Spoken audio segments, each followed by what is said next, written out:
সব খবর যমুনা টেলিভিশনের নিয়মিত আয়োজনে আপনাদের সবাইকে স্বাগত জানাচ্ছি।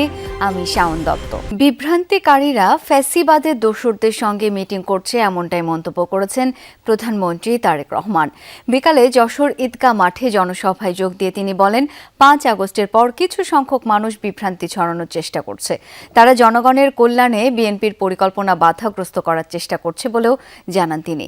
তারেক রহমান বলেন, যারা টিকিট বিক্রি করেছিল জনগণের ম্যান্ডেট তাদের পছন্দ নয়। দেশকে গড়তে বিভ্রান্তি থেকে দূরে থাকতে হবে। বাংলাদেশের জনগণের প্রাণের সব দাবি পূরণ করবে সরকার। বিএনপির শক্তি দেশের জনগণ, বিদেশি কোনো শক্তির উপর ভর করে বিএনপি চলে না বলেও জানান প্রধানমন্ত্রী তারেক রহমান। বিএনপি সরকারের উন্নয়ন প্রকল্প বাস্তবায়ন হলে দেশের সাধারণ মানুষ উপকৃত হবে।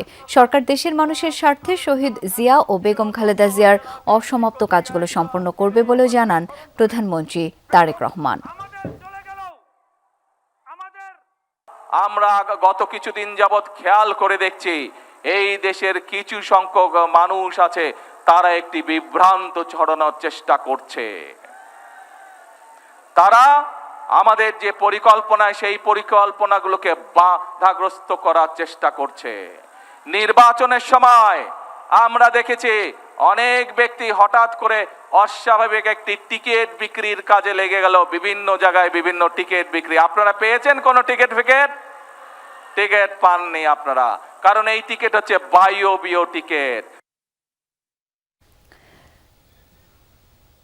এর আগে যশোরে আধুনিক চিকিৎসা সেবা নিশ্চিতে ৫০০ শয্যার অত্যাধুনিক হাসপাতাল নির্মাণ কাজের ভিত্তিপ্রস্তর স্থাপন করেন প্রধানমন্ত্রী তারেক রহমান। এ সময় প্রধানমন্ত্রী বলেন, ১ লাখ স্বাস্থ্যকর্মী নিয়োগ দেবে সরকার, যার ৮০% নারী। দেশকে এগিয়ে নিতে সুস্থ জাতি গড়ে তুলতে হবে, সেই লক্ষ্যে সরকার কাজ করে যাচ্ছে বলে জানান প্রধানমন্ত্রী। দ্রুততার সাথে স্বাস্থ্যসেবা পৌঁছে দিতে বর্তমান সরকার অঙ্গীকারাবদ্ধ বলেও জানান প্রধানমন্ত্রী তারেক রহমান। বলেন, যশোর মেডিকেল কলেজ হাসপাতালে আধুনিক চিকিৎসার সরঞ্জাম, বিশেষায়িত বিভাগ এবং দক্ষ চিকিৎসক নার্সের সমন্বয়ে মানসম্মত সেবা নিশ্চিত করা হবে। ৫০০ শয্যার এই হাসপাতাল চালু হলে স্থানীয় জনগণের পাশাপাশি আশপাশের জেলার মানুষও উন্নত চিকিৎসার সুবিধা পাবে। বিশেষ করে জরুরি সেবা, মাতৃ ও শিশু স্বাস্থ্য সেবা এবং বিভিন্ন জটিল রোগের চিকিৎসায় এটি গুরুত্বপূর্ণ ভূমিকা রাখবে। পরে প্রধানমন্ত্রী যশোরের ২৫০ বছরের প্রাচীন ইনস্টিটিউট পাবলিক লাইব্রেরি পরিদর্শন করেন।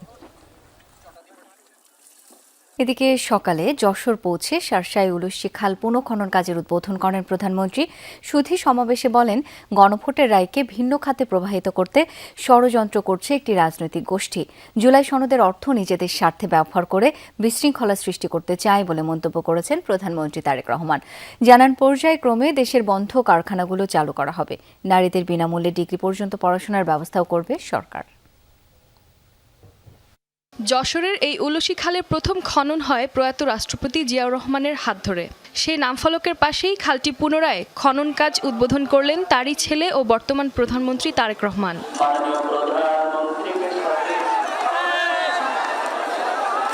খাল খনন উদ্বোধনের পর প্রধানমন্ত্রী বক্তব্য রাখেন সুধী সমাবেশে।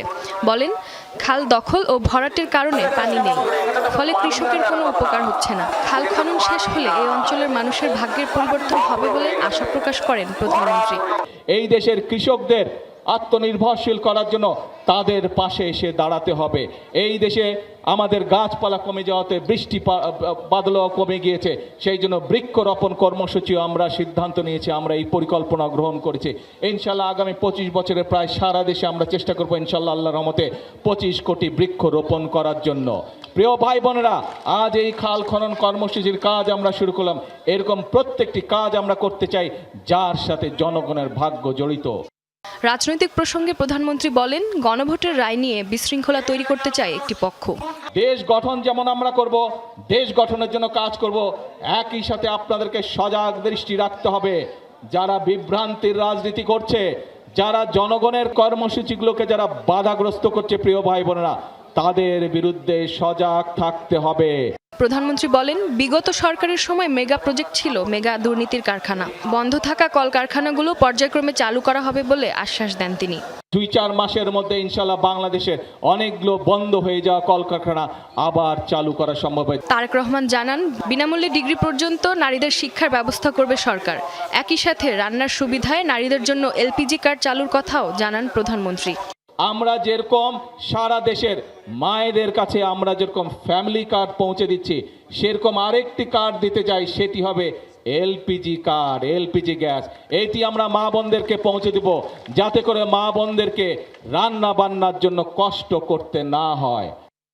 মধ্যপ্রাচ্য পরিস্থিতিতে দেশের অর্থনীতির উপর চাপ পড়লেও পর্যায়ক্রমে সরকার সব প্রতিশ্রুতি পূরণ করবে বলে আবারও জানিয়েছেন প্রধানমন্ত্রী। এর আগে বিমানযোগে যশোরে পৌঁছান প্রধানমন্ত্রী। পরে শার্শায় যাওয়ার পথে প্রধানমন্ত্রীকে স্বাগত জানায় যশোরবাসী। জিনাত আরা লাবণী, যমুনা নিউজ। দেশের বিভিন্ন জেলায় বজ্রপাতে 6 জনের মৃত্যু হয়েছে। এর মধ্যে নেত্রকোনায় 3 জন, সুনামগঞ্জে 2, হবিগঞ্জে 1 জন মারা গেছে।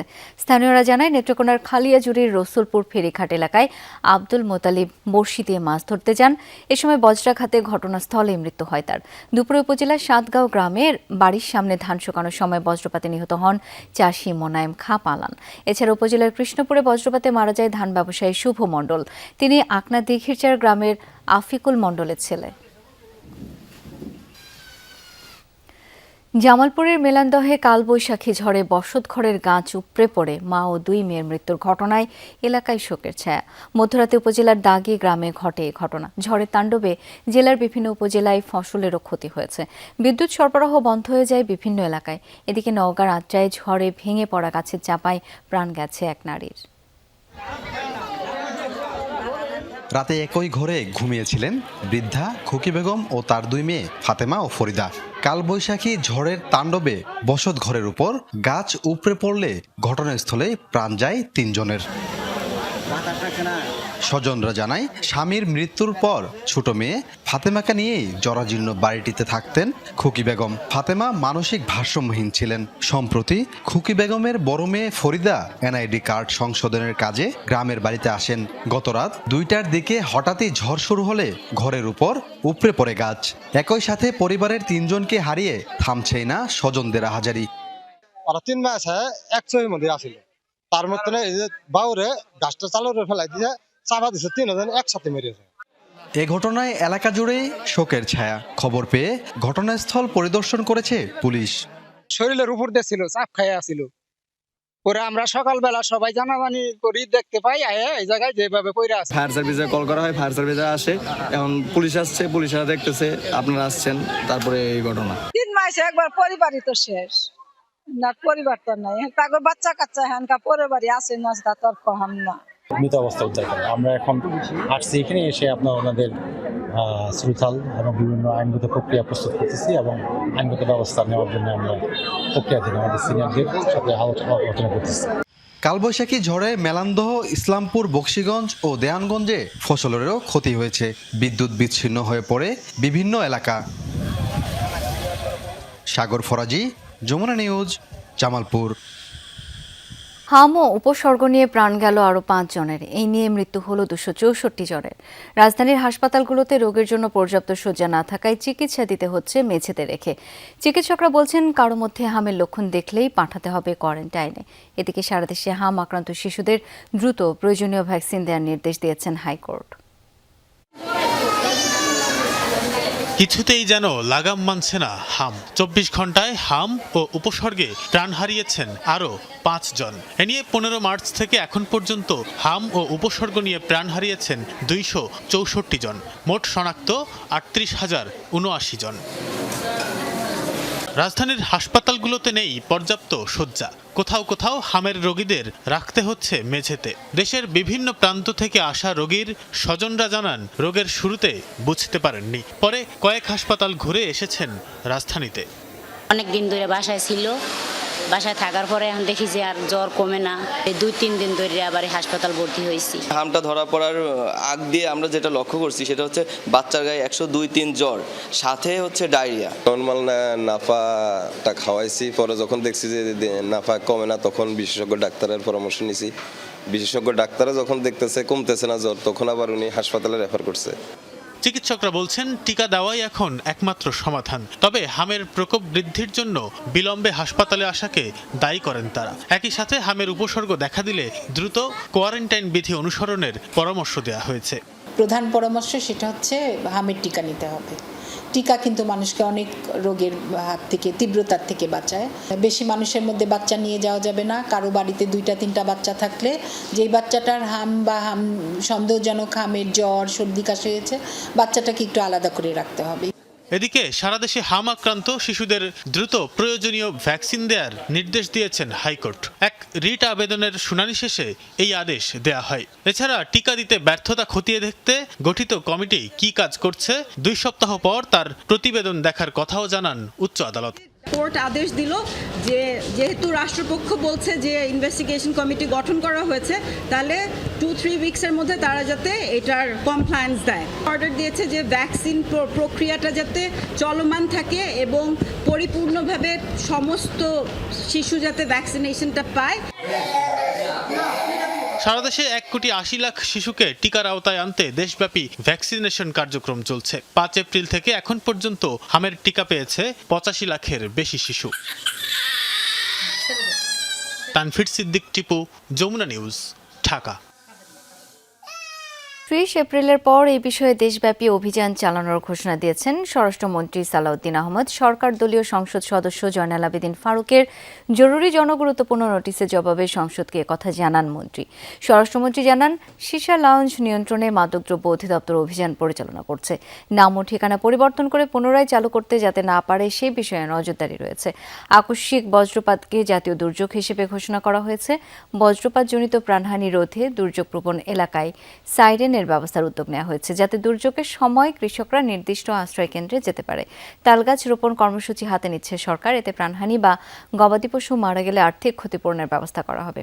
বজ্রপাতের বিষয়ে বিজ্ঞান ভিত্তিক নিরোধক ব্যবস্থা নেওয়ার বিষয়ে সরকারের চিন্তা রয়েছে বলেও জানান দুর্যোগ ব্যবস্থাপনা মন্ত্রী। অপর এক নোটিশের জবাবে সড়ক পরিবহন মন্ত্রী শেখ রবিউল আলম জানিয়েছেন, ঢাকা চট্টগ্রাম মহাসড়ক 10 লেন করার বিষয়ে সম্ভবত যাচাইয়ের কাজ শেষ হয়েছে। অর্থপ্রাপ্তির বিষয়ে আলোচনা হচ্ছে। অর্থপ্রাপ্তি হলে গৌরীপুর বাজার এলাকায় একটি ফ্লাইওভার নির্মাণ করা সম্ভব হবে।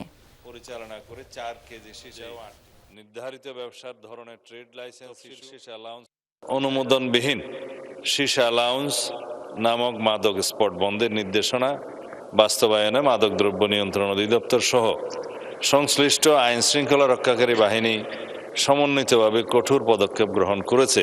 আলোচনা করেছি, ইতিমধ্যে আমরা সিদ্ধান্ত গ্রহণ করতে যাচ্ছি যাতে করে হাই পাওয়ার যেটিকে ওই সময় বজ্র যদি হয় তাহলে সেটাকে শুষে নিতে পারে, সে ব্যবস্থাটা আমরা করব। ঢাকা থেকে চট্টগ্রাম পর্যন্ত সড়কটি 10 লেন বিশিষ্ট এক্সপ্রেসওয়ে নির্মাণের জন্য ফিজিবিলিটি স্টাডি ইতিমধ্যে সম্পন্ন হয়েছে। সংসদ ও গণতন্ত্রকে শক্তিশালী রাখতে গণমাধ্যমের সহযোগিতা চেয়েছেন জাতীয় সংসদের চিফ হুইপ। দুপুরে সংসদের এলডি হলে গণমাধ্যমের সাথে মতবিনিময় সভায় এই আহ্বান জানান তিনি। বলেন, সংসদে কেউ ভুল করলে তা সমালোচনার মাধ্যমে তুলে ধরতে হবে, যাতে জবাবদিহিতা নিশ্চিত হয় এবং গণতন্ত্র টিকে থাকে। সরকার যতদিন ভালো কাজ করবে ততদিন জনগণ ও গণমাধ্যমের সমর্থন কাম্য। পাশাপাশি সরকার কোথাও ভুল করলে তা ধরিয়ে দেওয়ার জন্য তিনি সাংবাদিকদের প্রতি আহ্বান জানান। সংবিধান সংশোধন ছাড়া কাঙ্ক্ষিত সংস্কার সম্ভব নয়। সরকার জুলাই সনদের ভিত্তিতে সংস্কার বাস্তবায়নের প্রতিশ্রুতি এবং এই সনদের প্রতিটি বিষয় অক্ষরে অক্ষরে পালন করা হবে।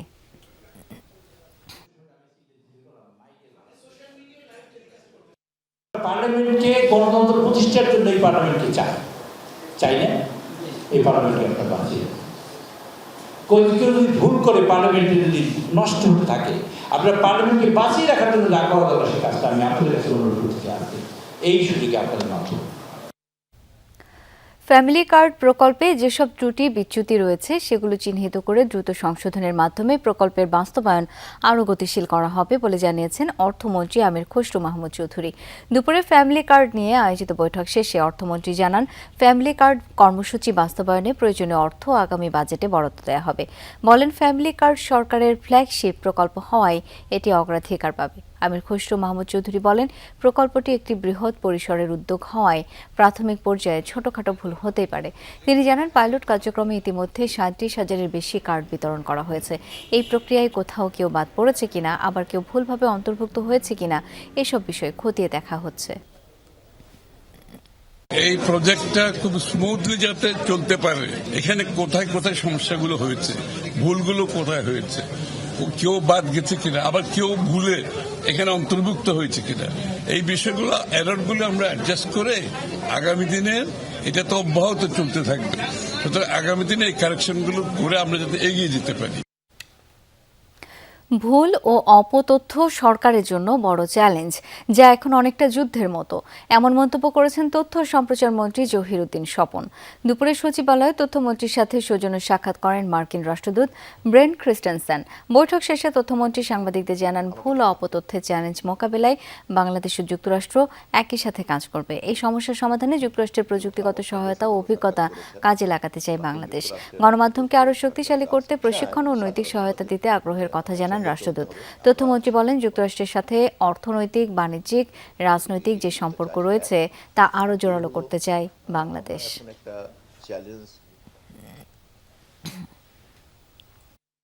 রাষ্ট্র এবং সরকার কিভাবে জনগণকে এই অপতথ্যের হাত থেকে সুরক্ষা দিতে পারে, এটা আমাদের জন্য একটা বড় চ্যালেঞ্জ। মার্কিন যুক্তরাষ্ট্রের এখানকার রাষ্ট্রদূতের কার্যালয় এবং আমাদের মন্ত্রণালয় থেকে আমরা পারস্পরিকভাবে যৌথভাবে খোঁজার চেষ্টা করব যে কোথায় আমরা গণমাধ্যমের ক্ষেত্রে যৌথভাবে কাজ করতে পারি। বিএনপি যখনই সুযোগ পেয়েছে তখনই গণতন্ত্রের পক্ষে, মানুষের জন্য কাজ করেছে। গণতন্ত্রের পক্ষে বিএনপি সবসময় কাজ করে যাচ্ছে, এমন মন্তব্য করেছেন দলটির স্থায়ী কমিটির সদস্য নজরুল ইসলাম খান।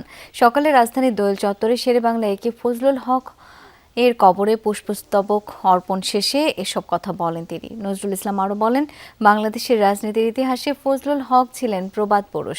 বাংলাদেশের রাজনীতিতে তার গুরুত্বপূর্ণ অবদান রয়েছে বলে মন্তব্য করেন তিনি। বলেন, আদর্শ হিসেবে ধারণ করি, বিএনপি যখনই সুযোগ পেয়েছে বিএনপি গণতন্ত্র রক্ষার পক্ষে সবার পক্ষে কাজ করেছে। সবাই শেরেবাংলা একে ফজলুল হকের জীবনী নিয়ে সকলকে লেখালেখি করার অনুরোধ জানান তিনি।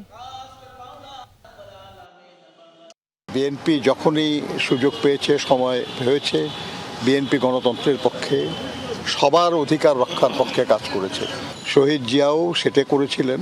তিনি বিভিন্ন দল থেকে ভালো মানুষ যারা, যোগ্য মানুষ যারা, তাদেরকে রাজনীতি করার সুযোগ দিয়েছিলেন। আপনাদের খেয়াল থাকবে যে তার সময় জাতীয় সংসদে সবচেয়ে বেশি রাজনৈতিক দলের প্রতিনিধিত্ব ছিল। জ্বালানি তেলের লাইনে ভোগান্তি পুরোপুরি না কমলেও রাজধানীতে মিলছে কিছুটা স্বস্তির ইঙ্গিত। অন্যান্য দিনের তুলনায় বিভিন্ন ফিলিং স্টেশনে দীর্ঘ লাইনের চাপ অনেকটাই কম আজ। আগের মতো ঘন্টার পর ঘন্টা দাঁড়িয়ে থেকে জ্বালানি নিতে হচ্ছে না গ্রাহকদের। তেল নিতে আসা গ্রাহকরা বলছেন, আগে যেখানে দীর্ঘ সময় লাইনে অপেক্ষা করতে হতো, এখন সেখানে সর্বোচ্চ 1 ঘন্টার মধ্যে তেল পাওয়া যাচ্ছে। বিশেষ করে মোটরসাইকেল, প্রাইভেট কার, বাস ও পণ্যবাহী যানবাহনের চালকরা বলছেন, আগের তুলনায় পরিস্থিতি এখন অনেক স্বাভাবিক। কর্মঘণ্টা নষ্ট না করে দ্রুত তেল নিতে পারায় সন্তুষ্ট তারা। অন্যদিকে পাম্প কর্মকর্তারা জানান, গত 19 এপ্রিল জ্বালানি তেলের দাম 1 দফা বৃদ্ধির পর থেকেই দীর্ঘ লাইন অনেকাংশে কমে গেছে। এখন সবাই স্বাভাবিক নিয়মে তেল নিচ্ছেন এবং পাম্পগুলোতেও নিয়মিত সরবরাহ চলছে। সরবরাহ স্বাভাবিক থাকায় গ্রাহক চাপও কমে এসেছে। অবস্থা তো ভালো, সিরিয়াল নাই। আগের যেরকম সিরিয়াল ছিল সেরকম এখন আর সিরিয়াল নাই। আগে থেকে তো চাপ একবারে স্বাভাবিক হয়ে গেছে। মোটামুটি 20-25 মিনিট সময় তেল নিয়ে নিচ্ছি। এখানে যেটা করা হয়েছে, এখানে আপনার ফুয়েল পাস লাগে, যার কারণে এখানে আপনার ভিড় একটু কম, কিন্তু অন্যান্য পাম্পগুলোতে দীর্ঘ সময় দাঁড়িয়ে থাকতে হয়। এখন থেকে স্পাইসি ক্রিস্পি পটাটা প্রাণ পটাটা একটি স্বনির্ভর বিস্কুট। আগামী সপ্তাহের মধ্যে বিদ্যুৎ পরিস্থিতির উন্নতি হতে শুরু করবে আশা করেন বিদ্যুৎ ও জ্বালানি মন্ত্রী ইকবাল হাসান মাহমুদ। নবায়নযোগ্য জ্বালানি নিয়ে সিপিডি আয়োজিত অনুষ্ঠানে তিনি জানান, লোডশেডিং 1500 মেগাওয়াট থেকে 700-800 মেগাওয়াটে নেমে আসবে। বলেন, বৈশ্বিক সংকটে জ্বালানি তেল আমদানি খরচ $2 বিলিয়ন বেড়েছে। বিগত সরকার 56,000 কোটি টাকা বাকি রেখে গেছে। মন্ত্রী বলেন, বিদ্যুৎ খাতে অর্থের অপচয়ের নানা প্রকল্প করেছে বিগত আওয়ামী লীগ সরকার। বিশ্বব্যাংকের পরামর্শে বিদ্যুৎ খাতে বড় বড় সরকারি কোম্পানি করেছে, তবে নবায়নযোগ্য জ্বালানি ছাড়া বিকল্প নেই। সরকার সোলার সিস্টেম বেসরকারি খাতে ছেড়ে দেবে বলেও জানান ইকবাল হাসান। বলেন, 25 বছরের জন্য জমি লিজ দেওয়া হবে, বিনিয়োগকারীরা চাইলে জমি কিনেও নিতে পারবেন। আগামী সপ্তাহের মধ্যে বিদ্যুতের অবস্থা কিছুটা ইমপ্রুভ করবেন। কিছু কিছু প্রাইভেট পাওয়ার জেনারেটর যারা আছে তারা আপনার পাওয়ার দেওয়া শুরু করবে। তাতে আশা করি যে আমার এখন তো প্রায় 1200 বা 1500 মেগাওয়াট আমাকে লোডশেডিং দিতে হচ্ছে, তখন আমি হয়তো 800-900-র মধ্যে নিয়ে আসতে পারবো। লোডশেডিং থাকবে, বাট মানে আপনার একটু আরাম হবে। গাজীপুরের টঙ্গীতে ঘর থেকে ছেলের ও রেল লাইন থেকে বাবার মরদেহ উদ্ধারের ঘটনার রহস্য উদ্ঘাটন করেছে পুলিশ। এই ঘটনায় গ্রেপ্তার বড় ছেলে সোহান হত্যার দায় স্বীকার করে আদালতে জবানবন্দি দিয়েছে বলে জানান কর্মকর্তারা। ছোট ভাইকে হত্যার বিষয়টি টের পাওয়ায় নেশাগ্রস্ত বাবাকে রেল লাইনে ফেলে রাখে সোহান। ট্রেনে কাটা পড়ে মৃত্যু নিশ্চিতের পর ঘটনাস্থল ত্যাগ করে সে। দুই ভাই একই মেয়েকে পছন্দ করা নিয়ে এই ঘটনা বলেও জানায় পুলিশ। টঙ্গীর বর্ণমালা এলাকায় রোববার নিজ ঘর থেকে উদ্ধার করা হয় 18 বছর বয়সী সাকিব হোসেনের রক্তাক্ত মরদেহ। বাড়ির পাশেই রেল লাইনে মেলে বাবা সোহেল হোসেনের মরদেহ। বাবা ছেলের মরদেহ উদ্ধারের ঘটনায় তদন্তে নামে পুলিশ। জিজ্ঞাসাবাদের জন্য বড় ছেলে সোহান হোসেনকে হেফাজতে নেওয়া হয়। প্রাথমিক জিজ্ঞাসাবাদের পর পুলিশ জানায় অন্য কেউ নয়, সোহানই হত্যা করেছে ছোট ভাই সাকিবকে। পরে নেশাগ্রস্ত বাবাকে ফেলে রাখে বাড়ির পাশেই রেল লাইনে। ট্রেনে কাটা পড়ে প্রাণ যায় বাবা সোহেল হোসেনের। পুলিশ জানায় খালাতো বোনের সাথে সোহানের বিয়ের কথাবার্তা চলছিল, কিন্তু মেয়েটির সাথে প্রেমের সম্পর্ক ছিল ছোট ভাই সাকিবের। এ নিয়ে ভাইয়ের ওপর ক্ষিপ্ত হয় সোহান। হত্যার বিষয়টি টের পাওয়ায় বাবাকেও দুনিয়া থেকে সরিয়ে দেওয়ার পরিকল্পনা করে। বড় ছেলে সোহান স্বীকার করে যে সে তার আপন ছোট ভাইকে নিজ হাতে হত্যা করেছে এবং তার বাবা সোহেল তাকে মাদকাসক্ত ছিল এবং সে অসুস্থ থাকা অবস্থায় তাকে অনেকটা বল প্রয়োগ করে সে রেল লাইনে ফেলে রেখে আসে। দু ভাই একই মেয়েকে পছন্দ করে। ওই মেয়েকে ছোট ভাই বিয়ে করতে চায়, বড় ভাই বিয়ে করতে চায়। এই ঘটনাকে কেন্দ্র করে মূলত শত্রুতা তৈরি হয়। মামলায় গ্রেফতার দেখানোর পর সোহানকে আদালতে নেওয়া হয়। স্বীকারোক্তিমূলক জবানবন্দির পর তাকে কারাগারে পাঠানোর নির্দেশ দেন বিচারক। তদন্তের যে বাকি আনুষ্ঠানিক কার্যক্রম চলছে, আমরা খুব দ্রুত তাদের সাথে হয়তো পুলিশ প্রতিবেদন দাখিল করতে সক্ষম হবে, এটা আমরা প্রত্যাশা করি। পুলিশ জানায় সোহেল হোসেন একসময় প্রবাসে ছিলেন। স্ত্রী মারা যাওয়ার পর দুই ছেলেকে নিয়ে থাকতেন টঙ্গীর বর্ণমালা এলাকায়। জাহিদ হাসান, যমুনা নিউজ। চট্টগ্রামে প্রশিক্ষণ শেষে কুমিল্লায় ফিরে সিএনজি অটোরিকশায় যাত্রীবেশী ছিনতাইকারী চক্রের কবলে পড়েছিলেন এনবিআর কর্মকর্তা বুলেট বৈরাগী। মোবাইল, টাকাসহ মূল্যবান সামগ্রী কেড়ে নিয়ে অটোরিকশা থেকে ফেলে দিলে তার মৃত্যু হয়। সংবাদ সম্মেলনে র্যাব জানায় এই ঘটনায় 5 জনকে গ্রেপ্তার করা হয়েছে। উদ্ধার করা হয়েছে ছিনতাই কাজে ব্যবহৃত অটোরিকশা। শনিবার সকালে কুমিল্লার কোটবাড়ি এলাকায় বুলেট বৈরাগীর মরদেহ উদ্ধার করা হয়। আলোচিত এই হত্যায় জড়িত অভিযোগে জুয়েল, সোহাগ, জনি, সুজন ও হৃদয় নামের 5 জনকে গ্রেফতার করে র্যাব। উদ্ধার করা হয় একটি সিএনজি অটোরিকশা। র্যাব জানায় বাস থেকে নামার পর বুলেট বৈরাগীকে গন্তব্যে পৌঁছে দেওয়ার কথা বলে অটোরিকশায় তোলা হয়। আগে থেকেই যাত্রী বেশে সিএনজিতে ছিল ছিনতাইকারীরা। পথেই তার কাছ থেকে মোবাইল সহ মূল্যবান সামগ্রী ছিনিয়ে নেয় দুর্বৃত্তরা।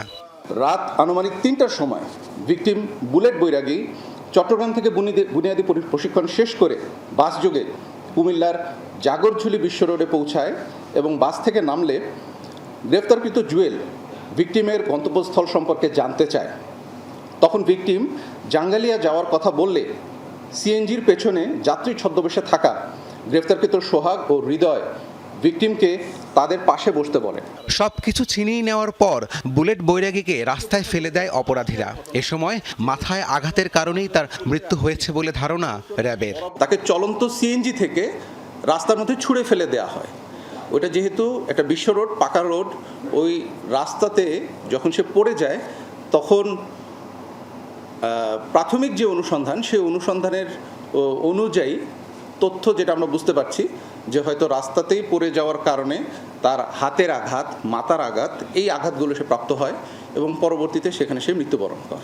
গ্রেপ্তার 5 আসামির মধ্যে সোহাগের কাছ থেকে বুলেট বৈরাগীর মোবাইল ফোন উদ্ধার করা হয়েছে। অপরাধ যেখানে সংগঠিত হচ্ছে র্যাবের টিম সেখানেই কাজ শুরু করে দিচ্ছে। রাব্বি সিদ্দিকী, যমুনা নিউজ, ঢাকা। বিদ্যুৎ, জ্বালানি ও খনিজ সম্পদ মন্ত্রী ইকবাল হাসান মাহমুদ টুকুকে নাস্তিক ও ইসলাম বিদ্বেষী মন্তব্যের অভিযোগে করা মানহানির মামলা থেকে আগাম জামিন পেয়েছেন জামায়াতের সংসদ সদস্য মুফতি আমির হামজা। সোমবার বিচারপতি কে এম জাহিদ সরোয়ার ও বিচারপতি শেখ আবু তাহেরের হাইকোর্ট বেঞ্চ তাকে ৮ সপ্তাহের জন্য জামিন দেন। পাশাপাশি সিরাজগঞ্জ আদালতে গিয়ে আত্মসমর্পণ করার আদেশও দেওয়া হয়। আমির হামজার আইনজীবী শিশির মনির বলেন, একজনের মানহানির জন্য আরেকজন মামলা করতে পারে না, এটি ভুলভাবে করা হয়েছে। তবে রাষ্ট্রপক্ষের আইনজীবী বলেন, ওয়াজ মাহফিলে আমির হামজা বিভিন্ন কটূক্তিমূলক বক্তব্য দেন, নারী সংসদ সদস্যদের নিয়েও বিরূপ মন্তব্য করেন, যা দুঃখজনক। এর আগে ২১ এপ্রিল তার বিরুদ্ধে গ্রেপ্তারি পরোয়ানা জারি করেছিলেন সিরাজগঞ্জের সিনিয়র জুডিশিয়াল ম্যাজিস্ট্রেট আদালত।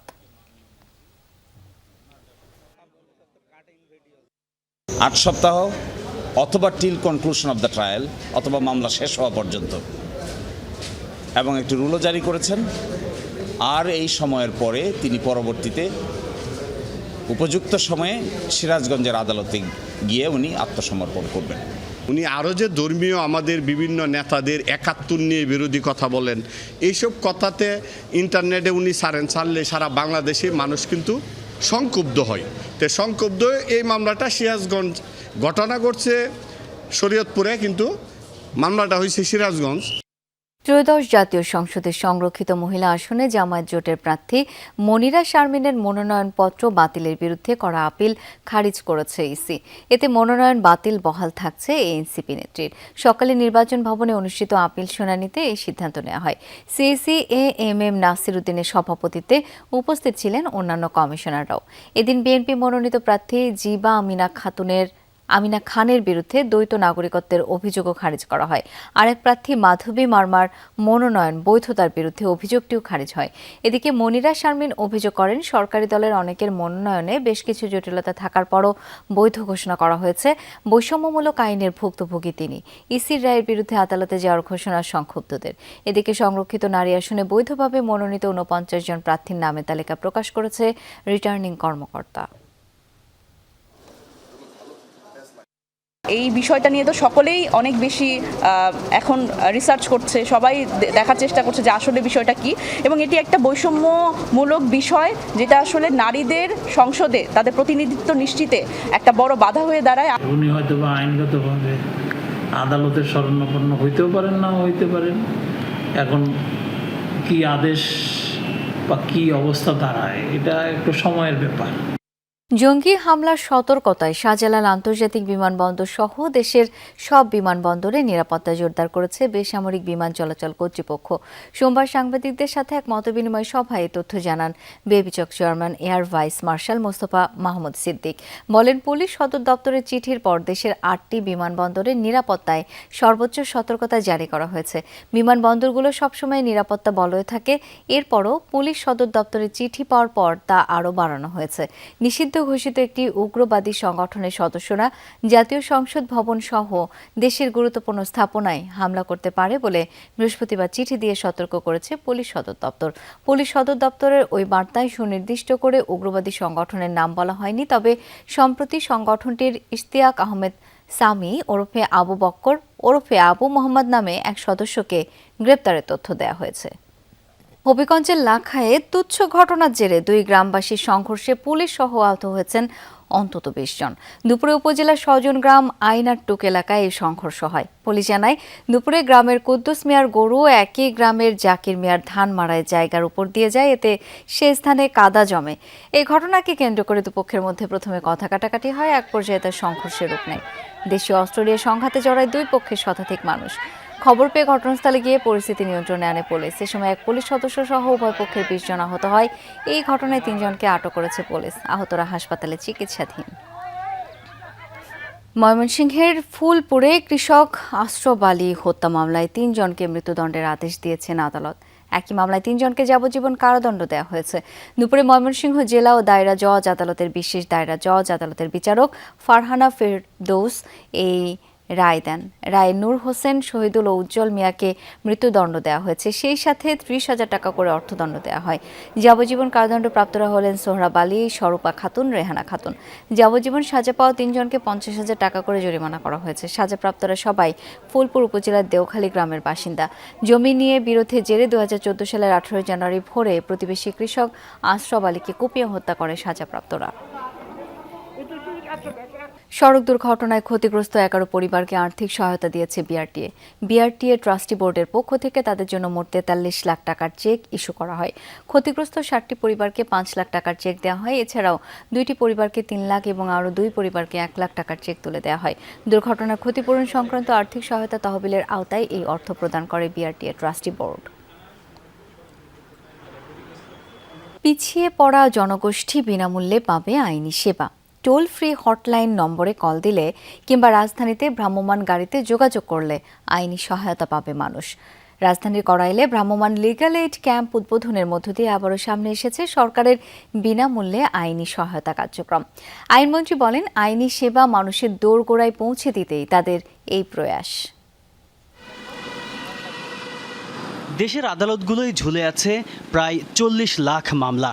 অর্থ আর তথ্যের অভাবে সাধারণ মানুষের জন্য আইনি লড়াইটা অনেক সময় অসম্ভব হয়ে পড়ে। বিশেষ করে পিছিয়ে পড়া নারীদের জন্য ন্যায় বিচার পাওয়া যেন এক সোনার হরিণ। জাতীয় আইনগত সহায়তা দিবস উপলক্ষে রাজধানীর কড়াইলে উদ্বোধন করা হয়েছে ভ্রাম্যমাণ লিগ্যাল এইড ক্যাম্প। জার্মান সরকার ও ইউরোপীয় ইউনিয়নের আর্থিক সহায়তায় জিআইজেড এবং আইন ও বিচার বিভাগ যৌথভাবে নিয়েছে এই উদ্যোগ। আপনি আইনগত সহায়তার জন্য যাবেন 16699 এই নাম্বার একটা ফোন করবেন। তারপর আপনার দায়িত্ব হলো শুধুমাত্র তাদেরকে সহযোগিতা করা, কিন্তু কোনো পয়সা এখানে দিতে হবে না। উদ্বোধনের পর অনুষ্ঠানের মঞ্চে কয়েকজন নারীকে সরাসরি আইনি পরামর্শ দেন আইনমন্ত্রী। আপনি লিগ্যাল এইড অফিসের সাথে আজকে এখানে যেটা বললেন যোগাযোগ রাখেন এবং লিগ্যাল এইডের ডিজি সাহেব আপনি এই বিষয়টাকে টেক আপ করে যা যা করণীয় সেই ব্যবস্থা করেন। এই প্রকল্পের অধীনে শুধু মামলা নয়, বরং স্থানীয় পর্যায়ে ছোটখাটো বিরোধ নিষ্পত্তির ওপর গুরুত্ব দেওয়া হচ্ছে। এ পর্যন্ত প্রায় 6000 ছোট বিরোধ আদালতের বাইরেই সমাধান করা হয়েছে। আইনমন্ত্রী প্রতিশ্রুতি দেন, কোনো বিচার প্রার্থী এই কর্মসূচিতে অবহেলার শিকার হলে ব্যবস্থা নেওয়া হবে সরাসরি। মামলা করার আগে যদি সমাধান করে দিতে পারি তাহলে আদালতে নতুন মামলার সংখ্যাও কমবে। সুতরাং যে আস্থার সংকটের কথা আপনি বলছেন সেইটা যদি আমি সত্য ধরে নেই তাহলে সেইটাকে কিওর করার জন্য এটা অন্যতম একটি পদক্ষেপ। আইন মন্ত্রণালয়ের তথ্য অনুযায়ী কর্মসূচিটির মাধ্যমে পারিবারিক বিরোধ, জমি সংক্রান্ত সমস্যা এবং নারী নির্যাতনের মতো মামলায় সহায়তা দেওয়া হচ্ছে। তবে অনেকে এখনও এই হটলাইন নম্বর বা কর্মসূচি সম্পর্কে জানেন না। ক্যাম্পেইনের গাড়ি দেখে উৎসুক অনেকে এগিয়ে আসেন খোঁজ নিতে। ওনারা আমাকে ফেনীতে এই অফিস আছে, ওখানে যাই, এদের অফিসে আলাপ করতে বলছে আমারে। টাকা পয়সা খরচে কোনো এনে যান সমাধান করে দেবো হেরা গেলে পরে। বিশেষজ্ঞরা বলছেন, শুধু ঘোষণা নয়, এ রকমের বিশেষ কর্মসূচি সফল করতে প্রয়োজন ব্যাপক প্রচারণা আর মাঠ পর্যায়ের কার্যকর কাঠামো। দ্রুত সেবা প্রদানের পাশাপাশি পর্যাপ্ত আইনজীবী নিয়োগও জরুরি। তাজনুর ইসলাম, যমুনা নিউজ, ঢাকা। প্রথিতযশা সাংবাদিক মাহফুজুল্লাহর 7ম মৃত্যুবার্ষিকী আজ। তাকে রাষ্ট্রীয় স্বীকৃতি প্রদানের দাবি জানিয়েছে মাহফুজুল্লাহ স্মৃতি পরিষদ। বিকালে মিরপুর শহীদ বুদ্ধিজীবী কবরস্থানে মাহফুজুল্লাহর কবরে শ্রদ্ধা নিবেদন ও দোয়া মাহফিলের আয়োজন করে পরিষদ সদস্যরা। এ সময় বক্তারা বলেন, স্পষ্টবাদী এই সাংবাদিক গণতন্ত্র রক্ষায় অকুতোভয় ভূমিকা পালন করেছেন। এছাড়া ডক্টর এমাজউদ্দিন আহমদ ও মাহফুজুল্লাহর অবদানকে পাঠ্যপুস্তকে স্থান দিয়ে নতুন প্রজন্মকে দেশপ্রেমে উদ্বুদ্ধ করার দাবি জানান তারা। অনুষ্ঠানে বিএনপি চেয়ারপারসনের উপদেষ্টা হাবিবুর রহমান হাবিব সহ বিভিন্ন সংগঠনের নেতৃবৃন্দ উপস্থিত ছিলেন। 2019 সালের 27 এপ্রিল চিকিৎসাধীন অবস্থায় মৃত্যুবরণ করেন সাংবাদিক মাহফুজুল্লাহ। নরসিংদীতে নিট ফেব্রিক্স প্রাইভেট লিমিটেড নামে একটি ফেব্রিক্স কারখানায় হামলা ও চাঁদাবাজির ঘটনায় দোষীদের বিচারের দাবিতে সংবাদ সম্মেলন হয়েছে। দুপুরে নরসিংদী প্রেস ক্লাব মিলনায়তনে সংবাদ সম্মেলন আয়োজন করে কারখানা কর্তৃপক্ষ। মাধবদী থানার কান্দাপাড়া এলাকায় নির্মাণ করা হচ্ছে শতভাগ রপ্তানিমুখী কারখানাটি। প্রতিষ্ঠানের সিনিয়র ব্যবস্থাপক অভিযোগ করেন, গত 14 এপ্রিল দুপুরে এলাকার চিহ্নিত চাঁদাবাজ রুমানের নেতৃত্বে 50-60 জনের একটি চক্র কারখানায় হামলা চালায় এবং 7.5 লাখ টাকা ছিনিয়ে নেয়। চট্টগ্রামের ফুসফুস খ্যাত সিআরবির প্রাণ প্রকৃতি ধ্বংস করে হাসপাতাল নির্মাণ প্রকল্প আজীবনের জন্য বাতিলের দাবিতে মানববন্ধন হয়েছে আজও। ভয়েস ফর চট্টগ্রাম নামে সামাজিক সংগঠনের উদ্যোগে এই কর্মসূচিতে বক্তারা বলেন, শতবর্ষী গাছগাছালি এবং পাহাড় ঘেরা এই জায়গায় কোনো আঘাত চট্টগ্রামবাসী সহ্য করবে না। হেরিটেজ জোন হিসেবে ঘোষিত সিআরবিতে সব ধরনের প্রকল্প আজীবনের জন্য বাতিলের দাবি জানান মানববন্ধনে অংশগ্রহণকারীরা। এ সময় সংগঠনের সভাপতি, সাধারণ সম্পাদক সহ অনেকে বক্তব্য রাখেন। এই ছিল সব খবরের আজকের আয়োজন। ধন্যবাদ এতক্ষণ সাথে থাকার জন্য।